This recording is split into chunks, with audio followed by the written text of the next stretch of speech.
Warning, warning. Two idiots are reading the creepypastas over the intercoms. Ha ha ha ha. Hello and welcome back to Discovering SCP, episode 130. We are back. It's hard to believe we're already at episode 130 already. It's been fucking years. We've been doing this for years. I thought we were on a higher episode, to be honest. We're still making this shit? People still watching it? Yeah, I thought this was over. I thought we ended back on episode 52. This is like Discovering SCP Shippuden. It really is. Everything after we read 5000 is Discovering SCP Shippuden. And then when our fucking kids inevitably take over the goddamn podcast, it'll be... Tanhony. Tanhony and Barnell. Oh my goodness gracious, where has the time gone? Well, by the time this releases, it will sadly be November. However, in the time of recording... Right now, for me, it's still October, so I don't give a shit. We're going to keep so we're doing one last creepypasta episode. I do have some bad news before we do it, though. What? I did say, I gave my word and my pledge that we would read Ted the Caver. The thing about that is Ted the Caver was simply far too long to be read. And also a slow burn, so if we did it on our usual speed, we would not have actually gotten to the scary bits. Yeah, so I agree. With heavy hearts, that I think we're not doing Ted the Caver, actually. Maybe next year we'll spend all of October on it, or however long, but we can't do it this year. I'm sorry, it's just the rules. Plus, we just got done doing, God, how many fucking episodes was it to read 7,000? Yeah. So, we need a break from that. Oh, we're yeah, on cooldown. 7,000. What are you talking about, 6,000? No, 7,000 was 3 or 4 episodes, maybe more. Oh my goodness. But also, we do still have some creepy poopers for you. Fuck yes, we do. The first one was actually my recommendation because I remember liking it. I already had one. So this is the we're doing yours first. Well, I got mine first before you, so mine goes first. Oh. Okay. But before we do that, did you have any news or anything you want to tell us, Donnell? Did I? Let me think about that. SCP. Oh, SCP news. Yes. There's a big one. Fuck. Where's the Reddit post? Help me find it. You know what I'm talking about. I know what he's talking about. No. This is important. You know what I'm talking about. God damn it. Anomalous posted it. Where is it? What's he talking about? The one from the college about Oh yes. I know what you mean. Where is that? There's too many people on our server. I can't find it. I think it's on Sherm's Twitter. Go check out Sherm's Twitter. No. I want to read this properly. I'm gonna. Okay. God. SCP college Reddit post. Maybe this will do it. No. I don't know why I thought that would do it. Just go to Sherm's Twitter. It's right there. From an anomalous writer in our server. I've already got it inside. You've been going, no. Link it to me. Here it is. I got it. Okay. Like I said, we're 130 episodes in. We've got this down to a science. This is a reach out from the Academy of Interactive Entertainment. Hello, everyone. I am a representative of the Academy of Interactive Entertainment, and we are thinking of creating a work program for our students that directly involves this community. Here is some relevant information. Who we are. We are a 2-year technical college that specializes in game design, game art, programming, and film visual effects. We are an Australian-based company, but also have location in Louisiana and Seattle. Shout out Louisiana and New Orleans. Yee. Why we are posting here. Our Seattle campus has come across the SCP community and fallen in love with the stories and general sense of community here. As a result, I'm reading their post, okay?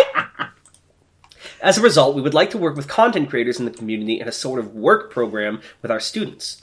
Basically, we would select our most talented students and set them up with game developers, YouTubers, or anyone else in the community who needs assets made for their SCP-based media endeavors. As stated above, our students are capable of creating 3D models, particle systems, illustrations, and Unity or Unreal-based programming. We are a non-profit school, and we pride ourselves on getting students prepared for the industry and set up with jobs right out of graduation. We saw the SCP community and thought it would be a great opportunity for our students to help you all get the content you need and for them to get some industry experience before graduating. This post is being created to reach out to the community as a whole and see if anyone needs assets like these created at the moment, or if there is just any demand for work like this in the community at all. The endeavor is in its infancy, and so at this point we would like to see if there is any interest here for artists to create assets. if you're a creator or know of any creators who may have an interest in working with some of our students, please feel free to reach out either by DMing this account or leaving a comment on this post. And they also have a Twitter account that followed me that you can reach out to as well. It is Oni Mask Productions. The @ is @productions_Oni. Basically, they're offering free help and they want to collaborate with people in return for work experience or compensation ideally, but let's be honest, I don't think anyone in the wiki could pay them, although they should if you're able to. But basically, if any of you want to make something, I had a couple suggestions. Like I mentioned, they could try doing some sort of big canon or tale series that would act as a portfolio for their work. I directed them to Locke, because Locke, they organize big projects. Sherm posted about them on Twitter. You can see the full post there as well. But please don't hesitate to reach out to them if you have any ideas or want to work with them. I know SCP people, okay? I know you guys are socially anxious and shy and get nervous about reaching out first, but this is a really good opportunity, both for you guys as creators and for them to get experience. And they really want to participate, and I will be really sad if they put out this really cool thing and then no one does anything with it other than shares it around. So please, if you have any ideas or want to work with them, please reach out to them. You can find them in my following list on Twitter or @productions_Oni. This is a great thing that I think you guys should take advantage of. Already off the top of the bat, one thing I remember is Ignota, I think, Iron Shears did something with like a game, and that would be something really cool. You could work with the Unity program, so just please, please, please take advantage of that. That is my news for this week. Interesting. Yes, any thoughts on that? Yeah. My That's not a thought. That's an affirmation. Well, I told you what you used after my head, eh? Yes, give me the thoughts. I think it's a good opportunity. I'm probably not going to take advantage of it because I'm... That's what I'm afraid of, is every content creator is going to do that because they're too nervous and they don't know what to do with it. Well, I've got nothing to do with it, so, you know, exactly. my ambitions are not high enough that they require more than me. I respect that. I'm just begging you guys to not all be of the same mindset, because that's what I'm afraid is going to happen. Is this opportunity is going to completely fly away, and that would make me really sad to see for both parties involved. So please, if you have anything, please reach out to them. I know they already found some work on, I think, one of the games, the SCP games. I'm trying to remember what it was. It was third-hand information. Keep in mind, so don't take any of this too seriously. Take me seriously. I'm always serious. Calm down. Nothing I've ever said is a joke. They were working with... I don't remember. It was one of the games. It's in their tweets and replies, maybe. We already got some promising collaborative possibilities, including @Afrayco, which is like the development team behind SCP Pandemic. That's what it was. SCP Pandemic. Which is based off SCP Pandemic. So in a way, I have taken advantage of the opportunity. Holy shit, guys! He did it! You know, through my intermediaries. That's so funny. Alright. But yeah, there's such guys at Pandemic, guys. They actually do pass along a significant amount of money to me, so I'm forever grateful to them. Wait, what? Don't worry about it. I don't want to get into it. Oh my god, Rich Honey? No, Rich Honey be like, my stock. I've never spent any fucking money on anything, so I might be Rich Honey at this point. That's actually so cool. Do you think they'd be willing to give us like beta keys so we could fucking like get first dibs on posting Let's Play? Don't know. What if I told you they did give me beta keys, but I just forgot to give them to you? So can we play it? Is that what we're doing next week? I don't know. Well, I guess we can. Give me the... Alright, we'll work that out after this episode. Yeah, we have creepy poopstas to read. SCP is now out of your mind. Now that the news section is over, this is no longer an SCP podcast. It's fucking over. SCP is over, party. Alright, hit me with that first link. Okay, I'll get it for you. So we're beginning with suicidemouse.avi. This is the OG. This is the original. As far as I'm concerned, this is the creepypasta prologue. It really is. This is like the iconic. This is the creepypasta. Alright, hit us. So, do any of you remember those Mickey Mouse cartoons from the 1930s? Yeah, those obscure Mickey Mouse cartoons. Yeah, I don't know. I've never heard of that character. The ones that were just put on DVD a few years ago.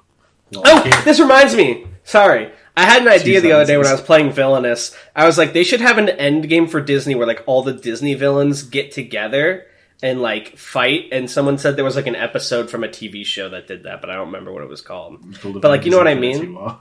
Yeah, like no, but I mean like all the Disney villains, like Ursula, Maleficent, and all them, and then all the Disney heroes could get together. It'd be cool. Yeah. All right, sorry. Continue. What was I? Well, I hear there is one that was unreleased to even most avid classic Disney fans. Even the most avid?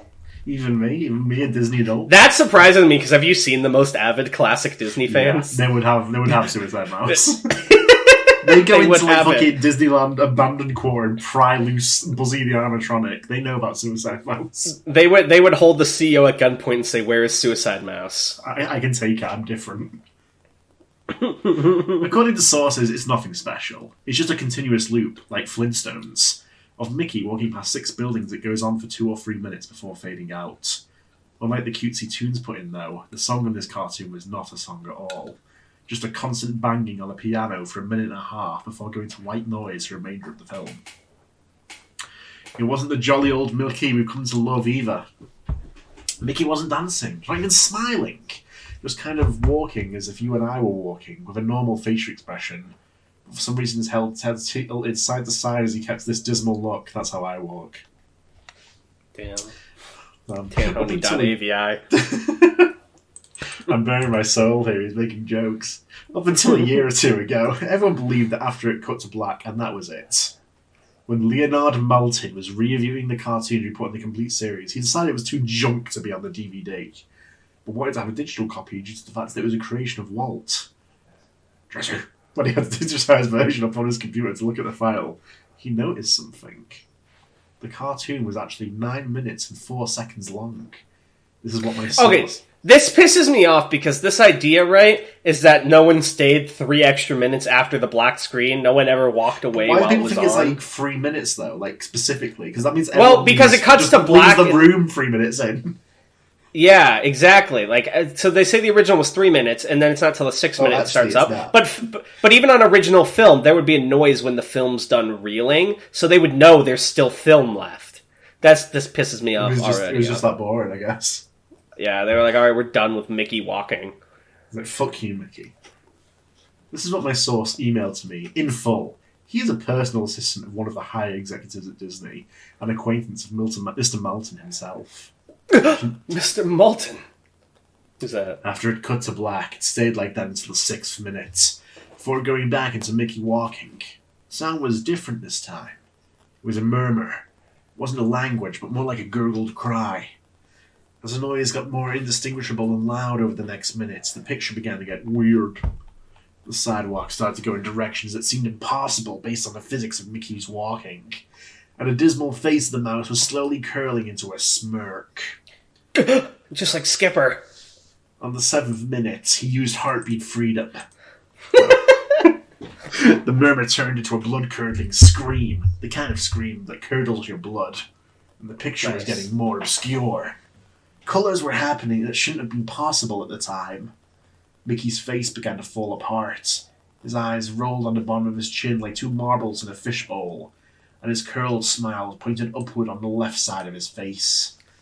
This pisses me off because they said it was digitized from a film, right? You could color film at that time. Impossible. It was TVs, home TVs that couldn't display color. I'm mad. It was a colour out of space. I see. The buildings became rubble floating in mid-air, and the sidewalk was still impossibly navigating in warped directions. There's only so many directions on a 2D plane, so I don't really get this bit either. Yeah, who knows? A few seemingly inconceivable with what we as humans know about direction. Mr. Maltin got disturbed and left the room, sending an employee to finish the video and take notes of everything happening up until the last second, and afterwards immediately stored a disc of the cartoon into the vault. This distorted screaming lasts until 8 minutes and a few seconds in, and then it abruptly cuts to the Mickey Mouse face at the credits at the end of every video, with what sounds like a broken music box playing in the background. Thank you so much for playing my game. This happened for about 30 seconds. What if in that remaining 30 seconds I haven't been able to get a sliver of information about? From a security guard working under me who was making rounds outside that room, I was told that after the last frame, the employees stumbled out of the room with pale skin saying, "Real suffering is not known," 7 times, before speedily taking the guard's pistol and offing himself on the spot. The thing I could get out of Leonard Maltin was that the last frame was a piece of Russian text that roughly said, "The sights of hell bring its viewers back in." As far as I know, no one else has seen it. But there have been dozens of attempts at getting the file on rapid share dated by employees inside the studios, all of whom have been promptly terminated of their jobs. Whether it got online or not is up for debate, but if rumours serve me right, it's online somewhere under suicidemouse.avi. If you ever find a copy of the film, I want you to never view it, and to contact me by the phone immediately, regardless at the time. When a Disney death is covered up as well as this, it means it has to be something huge. Does it? Because I feel like, if anything, Disney could cover up any Disney death, regardless of the circumstance. Disney death capitalised my ability.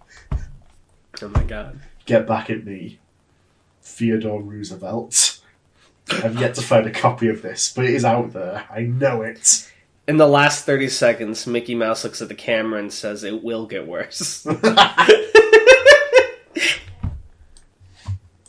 That was an interesting one. Well, it's a classic. We know what happens, but... Hold on. Top comment from about 10 days ago says, "I read this creepypasta with the Burger King foot lettuce meme included and called it Burger King foot lettuce mouse.avi with the voice of the Burger King foot lettuce guy." Very cool, Robas. I do see someone actually made a little video. There was thousands of these. That's very cool. All right.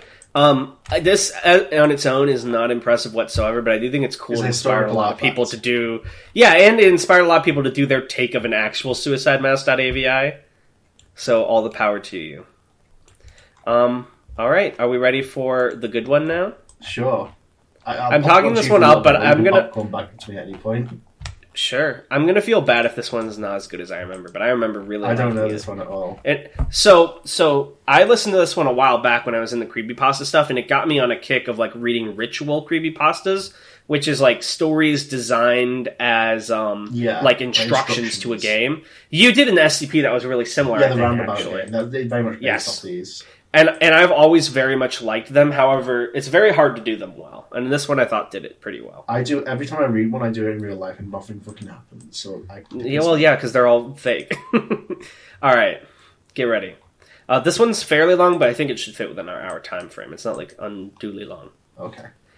Pray, for devils have no reason. Satan waits to curse your ways. Have you seen it in his eyes in the sunset? Have you wondered if he's laughing when he plays? Kansas, the devil game. This is a set of instructions for how to speak with the devil, which, as those of you with any sort of brains at all might note, is a patently moronic proposition on the face of it, one likely to culminate in any number of thoroughly unpleasant fates. Honestly, it would probably be smarter to publish your credit card number on Facebook, or take up a career in crocodile wrestling. But then, that isn't going to stop you, is it? Not if you're sincerely interested, at least. Technically, if you do everything just right, there's a fair chance you'll walk away scot-free, and that seems to be reason enough for some people to decide that it's a good idea. Especially if you are the fate-tempting, thrill-seeking, scared junkie type. Or the desperate type.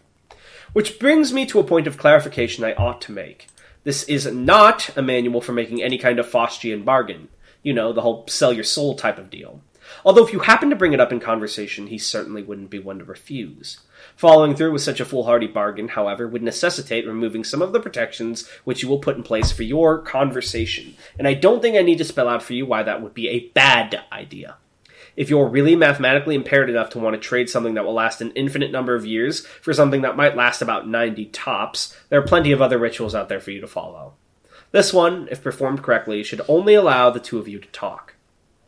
This perhaps begs the question of why exactly you would want to speak with the devil in the first place. Maybe some of you just like the idea of making... talk to the guy. Maybe they want to see how he's feeling. Maybe he's crying and I need to call him. They always say... the devil, he's crying. No one ever asks, how is the devil? Maybe some of you just like the idea of making small talk with extremely dangerous occult entities. But for the sake of the human race, I hope most of you aren't quite that stupid. Short answer is, he knows things. Things that some of you may have a deep vested interest in finding out. I mean, he's not omniscient or anything, much as he might like to pretend otherwise. He's not God, but he's definitely got a supernatural advantage over the kind of knowledge any human would be able to obtain. For example, he probably wouldn't be able to predict when the next world war will happen or tell you the cure for cancer, but he could very well be able to predict the winning numbers of tomorrow's $500 million Powerball drawing, or tell you what deadly undiagnosed condition might be afflicting one of your loved ones. I don't understand that, because it's like, those two aren't, these two like different ones aren't as different as it implies. It's like, if he can tell what deadly undiagnosed conditions might be affecting one of the ones, why doesn't he know the cure for cancer? He can clearly see the future if he can tell me the lottery numbers. Just because he can tell you... Well, no, because the lottery numbers are decided before they go up, if you didn't know that. Oh. So he would, like, be in the facility and know. And knowing an undiagnosed disease... He's like Solid Snake. Yeah, because, like, you know, they aren't decided the second they go on TV. They're decided beforehand. Well, yeah, but the way it's phrased, it sort of implies precognition, I thought. Maybe, or perhaps you're mentally insane. Well, there's the assumption in a work where it's like, I can tell you tomorrow's lottery numbers. The thing the viewer you're meant to think is he can see the future, not, oh, he can turn invisible and go to Lottery HQ to find out. Well, I mean, that's kind of what he can do. Because they decide it before the day of the lottery. Alright. Of course, the Prince of Darkness doesn't just go around giving out winning lottery numbers to anybody who asks, and trusting any sort of information obtained from a being commonly described as the father of all lies is liable to land you in a worse situation than you were in when you started. However, if you're really dead set on finding something out, and you're exhausted all other options, there is a way to try to get accurate information out of the guy. You see, like so many of the more urbane villains in popular culture, the devil has a bit of a penchant for games and gambling. Of course, the reason he likes them so much is that he almost wins. Unless you happen to be a fiddler named Johnny, That's true. Or are being represented by Daniel Webster, you're probably going to get your ass handed to you. But, if you're determined enough to want to face the risks and the long odds, there's a certain game the two of you could play to try to win the information you need. First things first, though. Oh my god, you have to play League of Legends with the devil? We'll start off with... Yeah, he's your AD carry. We'll start off with a description of the summoning process, then get into the rules of the game, some tips for how to play, and finally, of course, the inevitable litany of arcane shit that might go horribly wrong. In order to contact your conversational partner, you'll need to go to church at midnight. It doesn't matter what kind of church, large or small, old or new, liberal or conservative, just as long as your shirt will be empty. The last thing you want is for some preacher to walk in on you while you're in the middle of this, for the sake of the preacher's well-being as much as your own. The process will probably work best if you try it on a new moon, or a full moon, or Friday the 13th, or Halloween. The actual day is less important than the psychological effect it has on you. As long as you don't try it on Christmas Eve or something stupid like that, you should be fine. Summon Santa instead of Satan. Damn. He's like, ho, ho, ho! I don't know the lottery numbers, but I know what you're getting for Christmas. I know you're on the naughty list! Fuck you, The time is... If I can't get a gift, no one can! Kill him. The time...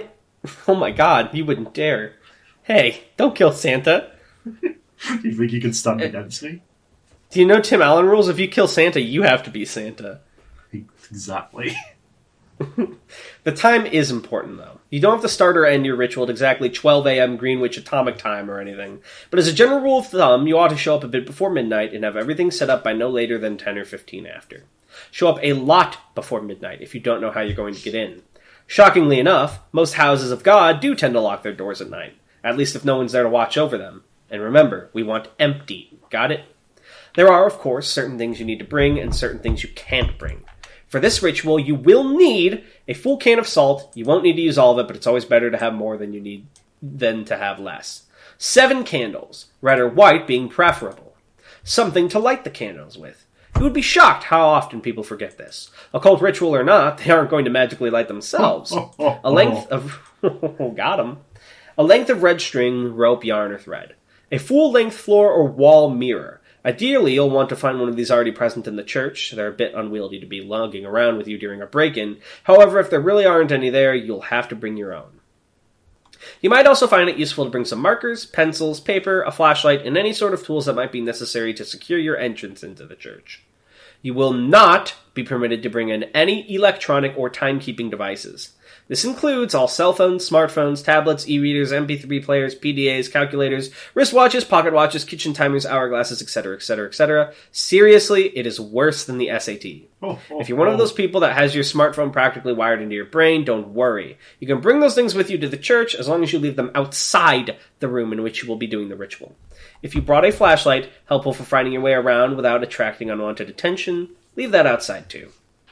Also, don't bring in any sort of religious paraphernalia to protect you, especially if it pertains to the Abrahamic religions. And yes, if those goth-y black cross earrings you're wearing are hanging right side up, they count. If you have any kind of holy symbols with you, the devil will simply refuse to show up. Don't worry, you're not going in totally unprotected. In fact, most of the supplies with you are not for any sort of devil summoning ritual, but for your own protection. Old superstitions and folk magic, remedies to guard oneself from evil. From what I know of it, the effect's mostly based on the power of belief, so there are probably numerous other objects, artifacts, and procedures that would work just as well. If you'd like to risk being left helpless at the mercy of the devil in order to test that theory, feel free to experiment. However, for anyone without a psychotic death wish, I'd recommend sticking to the ritual as follows. This guy's so judgy. He's like, just tell me how to talk to the devil. Stop making fun of me. He just knows the kind of guy you are. Exactly. What? He's going to be like Full Metal Alchemist and like summon the devil and absorb him. Once you're sure you have all the right supplies with you, make your way into the church and find someplace to set up. It can be anywhere from the main sanctuary where services are held, to a Sunday school classroom, to a walk-in supply closet. As long as you have a sufficient amount of open floor space and are certain not to be disturbed. Set up your mirror first. This is where the devil will appear when you summon him. As such, you mustn't complete the summoning until you've laid down certain wards around it. First, surround the mirror with an unbroken circle of salt. If the mirror is hanging on a wall or door, lay down a semicircle around it instead, making sure that the salt touches the wall at both ends.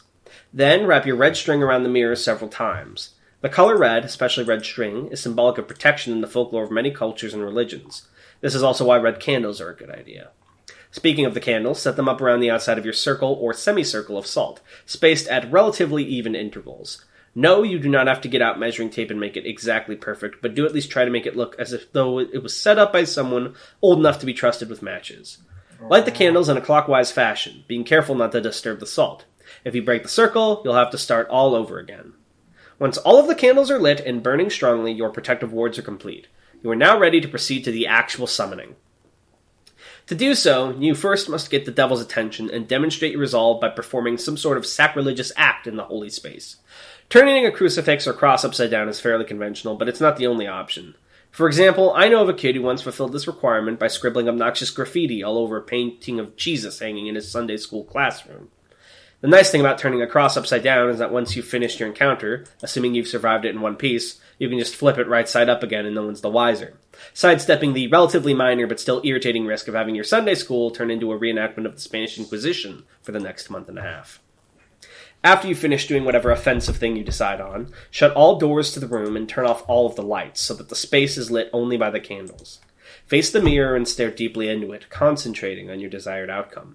There are no incantations, no arcane strings of Latin you have to recite. Just look into the mirror and wish as hard as you can for the devil to appear there. After a few moments of this, when you feel ready, close your eyes and count to 10, then open them. There will be a guy with a giant white head with a big grin. Yeah, he will smirk at you as you go across the counter. The letter T on his forehead, standing for T her devil. If all has gone correctly, T for the devil. The devil, that's so good. If all has gone correct... Actually, I just realized TD, Tanhony, Darnell, Tenacious D, the devil. Think about it. If all has gone correctly, you will no longer see your own reflection. You will be looking at the devil. Or at least looking at the way the devil has chosen to appear to you. Chances are he won't look like your conventional red-horned demon with goat legs and a pitchfork, nor any other sort of terrible apparition. No point in scaring you off now. Better to lure you in, make you feel safe. To that end, he generally takes on the appearance of a fairly average, nondescript human being. If anything, he's prone to vanity and will lean towards the more attractive end of the spectrum. The only really frightening part of him will be his eyes. No matter how hard he tries, he can't hide the sinister gleams smoldering deep within them, the malevolent amusement and hunger like the eyes of a spider contemplating a fly struggling in its web. They are supremely confident, those eyes. Confident and without pity. Don't look into them too deeply or you'll begin to feel helpless and paralyzed with dread, losing your hope and your will to fight. Since you will probably be just standing there staring at him in shock for a few moments, Pogging. having on some level expected for the ritual to fail, pogging, he'll initiate the conversation by asking you what it is you desire from him. If you can gather your wits enough to string together a coherent sentence, you should respond with something like, "I wish to challenge you in a game of question and response." Do you want to take over for a bit? Yeah, sure. Even if you don't get the words exactly right, he'll know what you mean, and he'll accept your request with a wide, predatory grin of anticipation. It is me. He's been playing this game for a long time, you see, and he's very good at it. Most humans, on the other hand, are very bad at it. That gives him a chance to, at the very least, thoroughly mess with your mind, and at most, well, we'll save that for the litany of shit that could go wrong. You'll have to play it very smart to avoid justifying his expectations. The general rules of the game are very simple, with a few caveats that can make things more complicated. He'll begin by asking you a question. He always initiates the game. It can be anything from a piece of obscure trivia to a riddle to an extremely personal inquiry. Don't worry, you won't be immediately plunged into hell if you get the wrong answer or anything like that. As a matter of fact, he won't even tell you whether you got the answer right or wrong. After you've answered his questions, you get to ask him one in return. Now, here's where the consequence of your response come in. If you answered his last question correctly, he will respond to your question as honestly and accurately as he's able. However, if you answered it incorrectly, he is free to lie to you as he sees fit. Perhaps if you asked him something you're better off not knowing, he'll tell you the truth about it anyway. Most likely, he'll feed you the most insidious, damaging lie you can come up with. Either way, after you've responded, he'll ask you another question. The process will repeat over and over again until you decide to call it quits. Now, you may be sitting there thinking it sounds fairly easy to get the information you need. All you have to do is wait for a question you can answer correctly, and then take that opportunity to ask him what you really want to know, ignoring everything else he said. Well, it's not that simple. The devil will never give you an easy question, one that you can be completely sure of the answer to. Maybe for these bozos, but I've actually got a quite high IQ. I could answer any question. That's He so may true. instead give you the questions that you have some vague knowledge of, that you think maybe you know the answer to but aren't really confident, thus forcing you to endlessly second-guess yourself, obsessing over whether or not you can trust the information that he gave you next. Perhaps you'll think what he said was a lie, wish it was a lie, but be eternally consumed by doubt, unable to fully convince itself that you were wrong. Or perhaps you may have to make a huge choice based on the information that he gave you, and be tormented by fear and indecisiveness as you realise that your fate, and perhaps that of others as well, rests entirely upon whether or not you're able to correctly recall some arcane piece of trivia that you don't even remember now. You'll never remember the exact questions the devil asked you, by the way. That would make it too easy for you to go back and check on your responses. This is why you can't take the phone in, but just start Googling it. Yeah, exactly. It's like, stop! No, that's cheating! Or maybe instead of testing your knowledge, he'll ask you something personal, something you even lied to yourself about. You'll answer back to him, thinking you've got the question correct. No, I don't resent my sister. Yes, I would turn the money into the police. But he'll know better. He'll know better than you do that you're lying, and he'll lie to you in return. And you'll believe him. You'll believe him until you're no longer able to deceive yourself, and then it might be too late. Your shadow will appear. Or maybe he won't even give you a chance to get an accurate response at all. Maybe he'll just ask you endless strings of completely impossible questions, making you more and more frustrated and disheartened as you realise you'll never be able to tell you the truth. Questions like, what was the exact height of Mount Everest in centimetres in the year 1666? Or, what is the airspeed velocity of an unladen swallow? Although, knowing his sense of humour, if he ever asked the latter, he might consider African or European a correct response. Very good reference. Heck yes. There are a couple of ways to short-circuit this particular strategy, however. Additional rules and courses of action to make the game more interesting and prevent you from being stonewalled completely. Although, in all honesty, he probably wants you to try one of these options anyway. The first option is to ask him a riddle instead of a question. If you somehow manage to stump him and he answers the riddle wrong or gives up, he'll be obligated to give you a truthful response to your next question. If he answers the riddle correctly, once again, don't worry, he won't pounce on you like a sphinx or drag you into hell. What will happen is it will get a pass, allowing him to rely in response to one question he would otherwise be obligated to answer truthfully. However, if he gets a pass, you might as well just give up and quit the game right there. Rage quit with the devil. Yeah, pretty much. Throw the mirror. It's nearly impossible to determine when he's telling you the truth under the best conditions. Adding another layer of complexity by constantly trying to figure out when and if he's used his pass is about enough to make any normal person's brain explode. There's no way, just forget it. The second option is for you to take a dare from him. If you accept it and vow to follow through, then once again he'll have to answer your next question truthfully. If you choose instead to reject it, he'll get another pass. Now, before you freak out and reject that whole idea completely, you should know that he won't ask you to do anything overly dramatic or unspeakably evil, like blow up a hospital or murder somebody. As a rule of thumb, most dares won't involve direct loss of life or any major felonies. However, they certainly won't be easy. Inflicting severe pain on yourself, doing something that terrifies the shit out of you, cutting off a treasured relationship, publicly humiliating yourself as someone you love. All of these things and more, things you might not be even able to imagine, are completely on the table. If you're willing to go that far, to put yourself in that kind of position, you'll get your answer. However, if you manage to come up with the one thing you know you simply can't or won't do, well then once again you might as well just quit. One last thing.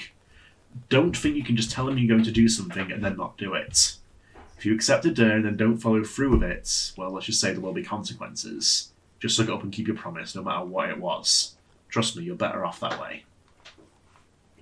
Finally, when you've even got the information you wanted or given up on it completely, you may end the ritual by simply thanking the devil for accepting your request, bowing politely at the waist and bidding him farewell. The surface of the mirror will seem to swim and flicker for a moment, and you'll be looking at your own reflection again.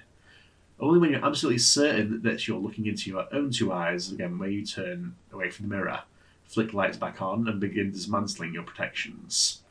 Now, and this is important, even if you haven't got the information that you wanted, you must end the ritual in this manner before 66 minutes have elapsed. Well, I suppose that technically you have 66 minutes and 6 seconds, sort of right. But if you're seriously going to try and put that close without any kind of time-keeping device, you're probably screwed anyway. I cannot emphasise enough how important it is that you keep to this time limit. I'll save the reason behind that for the end, but don't skip ahead. I've still got a few important tips on how to play. I've got a little surprise for you at the end. Popcorn, back to you for these numbered ones. Sure. 1. Be very careful what sort of personal information you give out. Try not to talk about yourself, especially your emotions and problems, any more than absolutely necessary. This guy knows human psychology like the back of his hand, and he will get inside of your head. It's like talking to Hannibal Lecter. Give him enough to work with, and even if you don't believe a single word he says, he will still find ways to fuck with your mind like nobody's business. If anything he asks makes you even remotely uncomfortable, do not hesitate to lie through your teeth. There will be plenty of other questions. On a similar note, try to keep the game on track and moving briskly. Unstructured interactions of any kind are to be avoided. Chances are that at some point he will try to draw you off on a tangent, discussing something that fascinates you, analyzing a response you've given him, or finding some other excuse to speak at length about moving the game forward. This is not only a waste of valuable time, but also another excellent opportunity to mess with your mind. If you choose to give him a question, if you choose to give him a riddle, use one you've made up yourself. If your riddle has ever been written down anywhere at all, from the pages of The Hobbit to some long-lost tome of ancient magic, he will already know the answer. That said, it has to be a legitimate riddle with an answer that makes logical sense from some angle. You can't just ask something like, what's green, has 10 legs, and hops, then claim for some inexplicable reason that the answer is marshmallow. Nor can you ask him a straight question like, what have I got in my pocket? He probably knows that anyway. There are no hard and fast rules to determine whether a riddle makes sense or not, but you are a reasonable human being. Your ancestors ate from the tree of knowledge. Please, for the love of crap, use common sense. If you choose to take a dare... Who knows? Wink, wink. If you choose to take a dare, there's a slight chance that the devil will ask you to do something seemingly easy. Deliver a letter, for instance, or scribble a 10-digit number in a public restroom stall. If he does ask you for something like this, and you have even a shred of common decency in you, do not accept. Chances are that he's using you to further some sinister plot, one liable to ruin a lot of lives and harm a lot of people. Who knows? Maybe you're the type of person who really doesn't mind throwing an unknown number of total strangers under a bus to find out what you want to know. But at least be aware that is what you are doing. Last but not least, be very aware of the time. It might be helpful to do some practicing beforehand and get a feel for how long an hour is without a watch. The devil will probably put off discussing the things you're most keen to find out for as long as he can. And as you near the 66-minute deadline, he'll start trying harder and harder to distract you, captivate you, and otherwise keep you playing until it's too late. He'll string you along, feed you little glimmers of false hope, and keep you thinking, just a few more minutes, I'm almost there. Don't fall for it, don't go over the time limit, no matter what. Now, you might be thinking that this game really doesn't sound all that dangerous so far. Threats of psychological damage rarely seem to carry the same weight as threats of physical damage, even though their costs are often just as great. Hate to burst your bubble, but the game is far from safe. There are plenty of ways for you to seriously screw yourself over, both physically and mentally, and not to mention spiritually. And it is with these that I will include in the vain hope that they make some sort of impression. First, while you are speaking with the devil, do not let him out of your sight. Keep staring into the mirror no matter what happens. He will undoubtedly try various tricks to make you look away. You'll hear noises behind you, feel eyes on the back of your neck, see shadowy phantoms writhing in the depths of the mirror. A cold breath will blow upon you from behind, smelling like the crypt. A deep silence will settle, only to be interrupted by a loud smack directly behind your head, giving you about the worst jump scare you've ever had. Hell, the devil may even abandon a measure of his own dignified facade and give a sudden jump of feigned shock, shouting loudly and pointing behind you with a very convincing look of terror on his face. Whatever he might test you with, you must not look away from him. If you look away, if you lose sight of him completely, even for 1 second, you will look back at the mirror to find him gone. Where'd you well, go? not well, not gone, out of the mirror in the room, with you. Exactly how much of your body the police will find the next morning and what state it's in will depend entirely on the sort of mood he's in. The same thing goes if you break any of the protections you laid down before beginning the ritual. Interrupting the circle of salt, letting the red string unwind, knocking over a candle or letting one go out, any of these things will free him from the mirror, and then, well, you're all a bunch of creative horror junkies. I'm sure you can fill in the blanks. On a different topic, you may reach a point in the game, probably after a long series of maddeningly impossible questions, where the devil asks you the deceptively simple question, what is your full name? You must not give it to him. Names can be things of great power. Although the devil will, of course, already know your name, telling it to him yourself is akin to inviting a vampire into your home. Your name is the same with me. Yeah, it's the exact same. That's why I have to use Darnell. Can I have your name? Your name is deeply synonymous with your own inner self. Thus, giving him your name is powerfully symbolic of giving him yourself. If you are foolish enough to make this mistake, all of your protections will be for naught, and he will seize upon your unwitting offer with malicious glee, stealing away your soul and dragging it back with him into hell. At least this way, the police will find a complete, identifiable body. As a matter of fact, your vacant shell will be totally unblemished, seemingly having dropped dead of sheer terror. Last but not least, there's a matter of what happens if you go over the time limit. This is arguably the worst thing you can do. You won't think so at first. The devil will give you no indication that you have in fact exceeded the time limit, and you will conclude the ritual as if nothing had gone wrong.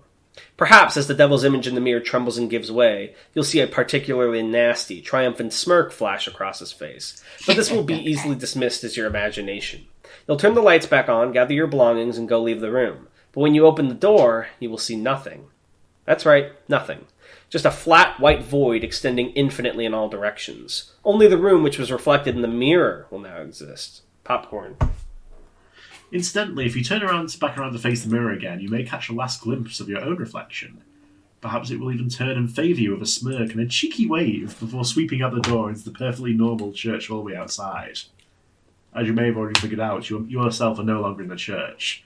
Your soul is now trapped in the mirror, and the devil has taken the liberty of possessing your body, now that you are no longer using it. Pound on the glass and scream all you like. You'll never get out on your own, and no exorcist can help you. But don't worry. It's not like you're in hell, right? At least not necessarily. What you have to understand, see, is that a human soul stripped bare of its flesh is a deeply volatile and vulnerable thing, especially when trapped in the land of the living. You are now an entity of purely mental properties, and as such, the barriers between what's real to you and what is imaginary have been completely dissolved. As you fill that reflected room with your anger, your sorrow, your fear of being trapped, these emotions will begin to coalesce, given form by your mind. If you're not particularly imaginative, these creatures may not be too terrible, may not be able to inflict too much horror and pain. With time, you may even be able to teach yourself to get rid of them. If, however, yours is a mind haunted by monsters, a mind that is violently creative and imaginative and more than usually twisted, well, there is no telling what horrors might come clawing their way out of the maelstrom, tasting sweet release from the confines of your subconscious, hungering for your terror and suffering. They will refuse to be banished, dragging you kicking and screaming into an endless positive feedback loop of pain and fear. Needless to say, if you're a regular patron of websites like this one, you're probably pretty well fucked. Welcome to your twisted mind. There's only one way to find release from the mirror and the world that you've created therein. They say that if you call to the devil once more and ask him to free you from the mirror, he'll be willing to take you out. For the usual fee, of course. Who knows, maybe if your imagination is twisted and powerful enough to create personal hell that leaves you begging for the real thing, those talents might be put to good use. There are over 7 billion people in the world, after all. Even the devil himself can't be messing with all their minds at once. Talented help is always appreciated. Of course, the corollary to your being trapped inside the mirror is the devil now gets to do whatever he wants in your body until sunrise. Around that time, your body will mercifully drop dead from the strain of the possession. Autopsy will probably identify the cause as some kind of coronary event.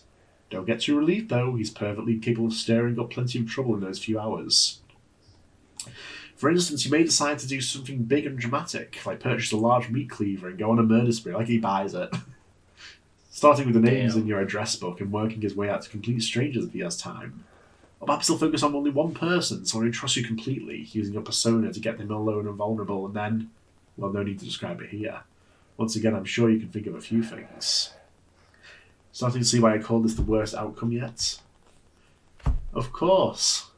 There's also a chance he won't lay a finger on any of your loved ones. Instead, decides to do something a little more subtle, more insidious, like drop on a few nondescript unmarked passages on certain doorsteps in the dangerous part of time, or locate a particularly dusty age-yellowed text in the storeroom of your local library and intentionally misfile it in the young adult literature section, or whisper 7 very choice words into the ear of the distracting-looking young redhead waiting for the 3 a.m. subway train.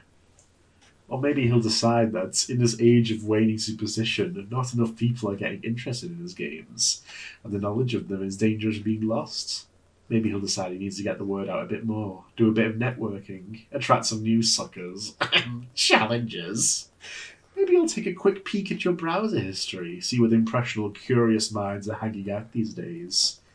Maybe he'll even write a quick tutorial, in modern parlance, rather than some inscrutable, obsolete demonological text. Post it on the internet and see how many bites he gets. Maybe I really shouldn't have gone there. But if you made it this far without shying, a little twist at the end isn't going to put you off, is it, dear reader? I'm sure there are plenty of intrepid adventurers among you with burning questions you'd like answered. And you're all a smart bunch. You know the pitfalls, you know the conventions, you live and breathe this sort of thing, do you not? There's no way you would fall into any of the opposite's traps, right? You're not some Dick or Jane off the street, after all. You'd be bringing a whole new level of competition. You would... Oh, excuse me just a moment. I think I hear someone calling for me. What? You want to out that badly already? Must be a hell of an imagination you've got on you. Perfect. So yes, you called it The Devil Wrote This. That's always the twist. I'm pretty sure that was the twist of my SCP as well. Yeah, obviously it's not perfect. It's a little over the top, but for the time it came out, I thought it was really good. What is it? POV, you go over the time limit? Troll face? That's Hamiltoe. That's what you see in the mirror. Yeah, but I thought this was a really good one for its time, and I always really liked it. Very fond of the Devil game. We have when was it made? I have one more I think we can do. When I post a link to this one, it's going to look like it's long, but it doesn't fill the whole page, don't worry. I hope you're right, because we're already like 48 minutes in. We'll get right into it then. This one's called Juvenile 116 SCP. SCP? No, that's not what I said. Can I popcorn this one to you? This one is much longer than it looks. Fuck you. No. A lot of it is the comments. You're a liar. We're going to go over our time, but fuck it. Alright. JVK 1166Z.ESP. Some people might recall some momentary buzz caused a couple of years ago by a particularly odd Morrowind mod. Was this a real mod? No, I don't think so. The file name was JVK1166Z.ESP. It was never posted on any of the larger Elder Scrolls communities, usually just smaller boards and role-playing groups. I know in a few cases, rather than being posted, it was sent via PM or email to a chosen few. It was only up for a few days, to the best of my knowledge. It caused a buzz because it was a virus, or seemed to be. If you tried to load the game with the mod active, it would hang at the initial load screen for a full hour and then crash to the desktop. If you let it get that far, your install of Morrowind, along with any save files you had, would become completely corrupted. Nobody could figure out what the mod was trying to do since it couldn't be opened in the construction set. Eventually, warnings were distributed not to use it if you found it, and things died down.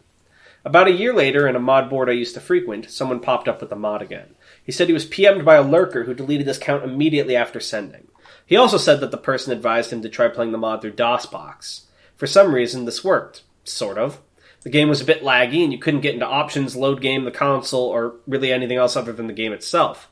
The quick save and quick load hot buttons worked, but that was it. And the quick save file seemed to be just part of the game file, so you couldn't get at it anymore. Some speculated that the changed game used an older graphics renderer, making DOSBox necessary, but it didn't look any different. This part I can speak about from personal experience. When you start a new game in JVK, as far as the board came to call it, once you left the starting bit in the census office and came into the game proper, the first thing you notice is that the prophecy has been severed box pops up. This is because every single NPC having to do with the main quest is dead, with the sole exception of Yagram Bogarn, the last of the Dwemer. Their corpses never despawn, so you can go check on all of them. In effect, you begin in a world that is doomed to start with. Just like I thought when that happened in Mario when you had to go back to your last save, doesn't there? Is that it was like you can persist in the doomed world you've created or go back to your last save. Ah. The second thing you notice is that you're losing health. It's only a bit, but it keeps happening, a little bit at a time. The longer you stay in one place, the quicker it seems to occur. If you let this health loss kill you, you'll find the cause. A figure we came to call the Assassin. Assassino! Seems to wear... Assassino! I just because wanted he seems order. Forgot about... I forgot that was his bit. I just wanted order. Why was that his bit again? I don't because even it's remember. Assassin's Creed. Assassino! I just wanted order! We have to bring Assassino back for the thumbnail, I think. Because he seems to wear a retextured version of the Dark Brotherhood armor from Tribunal, even though the expansions don't work in JVK. It's all black, completely untextured, like he's just a hole in space. The way he moves, he gave me quite a start. The first time I saw him scuttling around my dead body, he crawls inhumanly on his hands and feet, his arms and legs splayed out like a spider. You'd usually only see him after death, crawling around and over your body, just before the reload box popped up. Occasionally, you could catch a glimpse of him darting around a corner or crawling on a wall or ceiling. It made the game very difficult to play at night. Other than that, the only noticeable difference is that at night, at random intervals, every NPC in the game will go outside for a few minutes. During this time, the only thing they will say when hailed is, "Watch the sky!" Once they return to their normal behavior, they act like normal, though.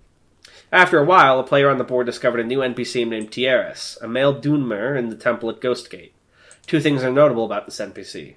First is his robe, a unique article of clothing that was lovingly rendered with twinkling stars all across it, looking like a torn-off chunk of the night sky. The second is that all of his dialogue, in addition to showing up in the dialogue box, is voiced. You can skip it if you wish, but it all sounds like it's in the default male Dunmer voice. Some people said they thought the voice was slightly different, but it was a very, very good imitation. I won't go into the details, but the quest line he sends you on has to do with a dungeon referred to simply as the Citadel. Up until this point, the quests were all of a fairly generic discover the secrets of the Ancients bent. The entrance to this dungeon is on a small island far to the west of Morrowind proper.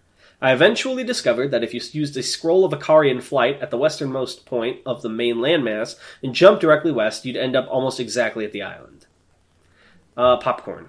Even though the dungeon is called the Citadel, it goes straight down. It dwarfs any other dungeon, both in size and difficulty. From a natural cave area, proceed down into the ancestral tomb-looking area, then a Daedric ruin area, then a Dwemer ruin area. I made it down to the Dwemer ruins before I quit. The creatures here were strong enough that a level 20 character would have to take care, and since you can't use a console in JVK, level 20 took a while to get to. Since quick save and quick load are your only options, it's all too easy to get yourself into an impossible situation too. I did, I just didn't have the energy to start over. Now what I'm telling you is based on what those few who went further reported. Past the Dwemer ruins, you find yourself in a level like the Dwemer ruins, but darker. Rather than usual bronze, all the surfaces, including those of the creatures, are black. The sounds of machinery are loud here and glow rather still randomly. There's also steam or fog everywhere, limiting your vision to about 10 in-game feet or so. If you can make it through all this, you'll reach a hole that those who found it called the Portrait Room. Like the firing torches or other effects from early 3D games, this room has picture frames that always face directly at you, no matter how you look at them. The images in the frames were always randomly chosen images from your My Pictures folder. On the board, the ones who got there had some fun posting screenshots of the portrait room with various pictures in the frames, usually porn of course. Wow. At the end of the hall was a locked door. After admitting defeat and returning to Iris, everyone just found him saying, "Watch the sky," in his gravelly voice. What's more, nobody else in the game would say anything. It was just a completely blank dialogue box with no options at all. They wouldn't even rattle off the usual canned audible greetings. The only exception was at night. Whenever they go out for a few minutes, they'd still repeat it. Watch the sky. At this point, one of the players, a friend of mine from the board, noticed, and a few others who got this far agreed, that the night sky was no longer the usual night sky at Tamriel. It changed to a depiction of a real night sky, and it moved. From this point on, everything is based on as one person reported. Eventually he got himself kicked from the board, but I kept in contact with him for as long as he responded. According to him, based on the constellations and planets, the sky started around February 2005. If you died, loaded, or went back into the Citadel, it would start over. When the usual day sky graphics took over, the movement was suspended until the stars appeared again. In the space of a single night, everything would move about 2 months' worth. Since the timescale of JVK was more or less that of the standard game, that meant that a bit less than an hour was equivalent to a 24-hour period. He became convinced that the door would open based on some kind of celestial event. Of course, waiting for that meant leaving the game running. Of course, that meant the game could be left unattended thanks to our old friend the assassin. My friend decided to hang out for a whole day just to see if anything happened. That would be about a year's worth of movement. Here's the post he made at the end of the experiment. I loaded in St. Denis, where it all starts. It wasn't too bad, just had to check in now and then to move around and heal to make sure I wasn't dying. But check it out. 24 hours exactly in, the assassin learned a new trick. He screams! I was reading and all of a sudden this crazy loud shriek just about makes me crap myself. It's like something out of a horror movie. I look up and there he is, just crouched down right in front of me. Of course, the second I moved my character, he ran off. When I went back to down to the portrait room, the door was still locked. Damn it, damn it, damn it! A bit later he came to the decision that he needed to wait 3 days, 3 years. The PM advising us to try DOSBox showed up in February of 2008 was his reasoning anyway. After the first shriek, the assassin stops hitting you out of nowhere. And now he'll shriek, and if you don't move for a few seconds after that, he hits you. I think whoever made the mod was trying to help. At night, I've got my headphones on, I was just kind of dozing off. When he wakes me up with a shriek, I jiggle the mouse and I'm good. That post was 2 days in from his laptop. Fuck. So fucking done. So I wait the 3 days, right? And right after the fucking assassin made me jiggle the mouse, he shrieks again. So I look and everyone in town is outside. They're all saying, watch the sky. I don't see anything though. But then the game starts getting dark, like really dark. I turn up the brightness all the way on my monitor, I can still barely see. I can still hear people in the game, little figures running around in the distance, just running back and forth. If I try to get close, they run off. Now I was trying to sleep, so the lights are off. This is kind of creepy. I'm gonna sneeze. The assassin made me sneeze. I don't want to get up to turn on my light because I don't want to miss anything, but nothing fucking happens. Eventually I go back to the Citadel. It's still dark, and I gotta swim, and the whole time I can see all these guys swimming around me, just barely there. I make it to the Citadel, and it's normal light inside, and I get worried. Sure enough, the portrait door is still fucking closed. I go outside and it's all starting over. So that's it. I'm fucking going to bed. I'm fucking done. The end. Popcorn. After that, 2 things happen. First, another of the people who got to the portrait room claimed that the assassin was showing up in his regular Morrowind game. Quick explanation. If you reinstalled Morrowind to a different folder, you could have a normal Morrowind install along with JVK. He himself chalked it up to an... What? Never heard of. He himself chalked it up to an overactive imagination at first, but he reported a couple of really big scares with the black figure crawling right at him or seeing it waiting for him just around a corner before scuttling off. Another of those who reached the portrait room started a regular Morrowind game, but never saw him for sure. It was just a couple of maybes, late at night and always at a distance. The second is that my friend started getting really abusive and short-tempered on the board, though he stopped talking about JVK entirely. It got so bad that he was soon kicked off. I didn't hear anything from him for a couple of weeks after that, so I sent him an email. This was part of his reply. I know I shouldn't, but with classes out, I've got some time, so I started JVK up again. It's almost 2011, and I think I've got the sleep Oh, is he trying to get to 2012? Maybe. And I think I've got the sleep madness. But stuff is happening. It's still dark. Once it gets dark, it never gets any lighter. It stays like that. The people moved a few months ago. Everyone in Saint-Denis just went to that little bandit cave and moved in. They killed the bandits inside, and now they're just standing around inside. They don't say anything anymore. They don't do anything when you click on them. I quick saved and killed one, and he just stood there until he died without fighting back. And it's like that everywhere. You have to walk, since the quick travel people are all in caves now, too. But all the cities and towns are just deserted. All the people are in caves and tombs. Everyone in Vivek is down in the sewers. I'm going to Ghost Gate next. I want to see if Tierras is still there. I'll tell you what he says when I get there. I replied and said I wanted to see what he said too, and waited a day. When I didn't get a reply, I mailed him again, and a couple of hours later he sent back, "Sorry, I totally forgot." So it's 2014 now, since it's always night, the stars are always moving. The whole screen is dark, but you can still see the brightest stars moving around. Tierras was gone. Everyone in Ghostgate was gone. I don't know where they went. They're not in any of the nearby caves, but there's new stuff. People still don't say anything, but their eyes are bleeding. It's so dark that even with a light spell, you have to get right up against them to see, but there they are, little dark streaks coming down from their eyes. I think I gotta be getting close. I know this is stupid, and there's no way the payoff is gonna be worth it, but I just want to be able to say I stuck it out. I got that one during the day. Later that night, I got a follow-up email. Some of the planets aren't moving right. It's pissing me off. If this keeps up, I won't be able to keep track anymore. Damn. It's almost 2015 now, I think. Fuck! I just now noticed that there aren't any monsters anymore either. I'm completely alone outside now. The main quest people's bodies are still lying around, though. I went to check on them. I don't need headphones anymore, so I just leave them off. When he shrieks, it's like he's screaming right into my ear. I think I even kind of anticipate it. He's around a lot more now, a lot closer. He's different from the other people who started showing up, remember? They keep running around just where I can barely see them. I have to admit, it's kind of creepy at night. Sometimes when I go to the bathroom or whatever, I swear I can see something out of the corner of my eye. I'm keeping all the lights on now. I sent him a letter, jokingly telling him to get some real sleep, and left it at that. What do you mean jokingly? He needs to go to bed. Yeah. Don't let the bed bugs back. 2 mornings later, I found this in my email. It was the last thing I got from him. After this, he stopped responding completely. I just got up from a fucked up dream, I think. The assassin shrieked at me, and when I opened my eyes, he was right there, crouching over me. His arms and legs were longer, more like a spider's. I tried to push him away, but when I touched him, my hands just went inside and I couldn't get them loose again, like he was made of tar or something. Then I woke up. I thought he was gone, but when I looked at the monitor, I wasn't where I was. I was in the Corpusarium with Yagram. For once, the light was okay, and I could see him all bloated on those mechanical spider legs. I sat down at the computer, and he started talking to me. Not in a box, but really talking to me, in Tierras' voice. He knew things about me. He told me things that I never told anyone. Some things I totally forgot about. He told me that almost nobody had made it this far, and that the door would open up soon. I just had to hang on a little while longer. He said I'd know when it was time. He said I might be the first one to see what was inside. And then I woke up for real, but I was at the computer. I still wasn't where I was. I'm swimming out to the Citadel Island, and I can hear this tapping. It's at my window. It's over on the left, so I'm sending you this because I left my laptop by my bed to the right. Just a little tap, tap, tap, tap, like he's knocking his finger against the glass. I might still be dreaming now. So I guess that's the end of the story. I know there's a few other stories floating around about the mod, but this is the only I know is true as far as it goes. I deleted my JVK copy of the game pretty much right after I gave up, but I'd like to get the mod again if anyone still has a copy of the file. I'd like to see some of this for myself. Don't do that. I want the assassin to come after me in real life. We'll have a lot of fun together. Maybe not a good idea, okay? Joey, maybe we shouldn't. Shut up, Serenity. Fuck you. That's her name, right? Joey's sister. Alright.